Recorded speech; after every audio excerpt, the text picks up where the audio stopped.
কি বলেন? ছাগল। তো পৃথিবীতে এমন কোন নবী নাই যে নবী কি চড়ায় নাই? ছাগল চড়ায় নাই। সাহাবারা বললেন, ইয়া রাসূলুল্লাহ আনতা কাযালিক, আপনিও ছাগল চড়াইছেন?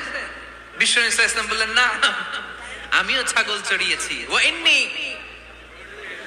আরআহা আলা কারারিতি আহলি মক্কা, আমি তো মক্কাবাসীদের অল্প কিছু পয়সার বিনিময়ে তাদের ছাগলগুলোকে চড়িয়ে দিতাম।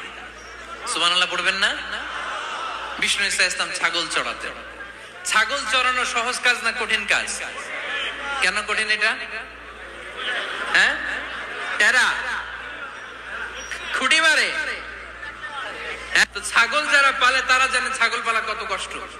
ওরে ডানে টান দিলেও কই যায়, রশি ধরে বায়ে টান দিলে কই যায়। ছাগল চড়িয়ে ছেড়েছেন, ঠিক কিনা? মা বাআসাল্লাহু নাবিয়ান ইল্লা রাআল গানাম, এই পৃথিবীতে এমন কোন নবী ছিল না যে নবীরা ছাগল চড়ায় নাই।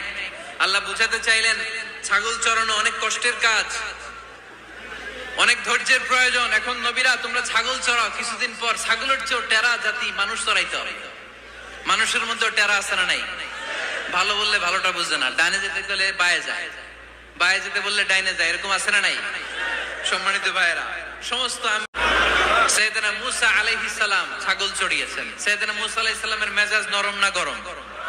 নবীদের মধ্যে সবচেয়ে বেশি মেজাজওয়ালা নবী ছিলেন মুসা আলাইহিস সালাম। উনিও 8 থেকে 10 বছর সাইয়েদনা শুআয়ব আলাইহিস সালামের এরিয়াতে ছাগল চড়িয়েছেন। চিল্লায় বলেন সুবহানাল্লাহ।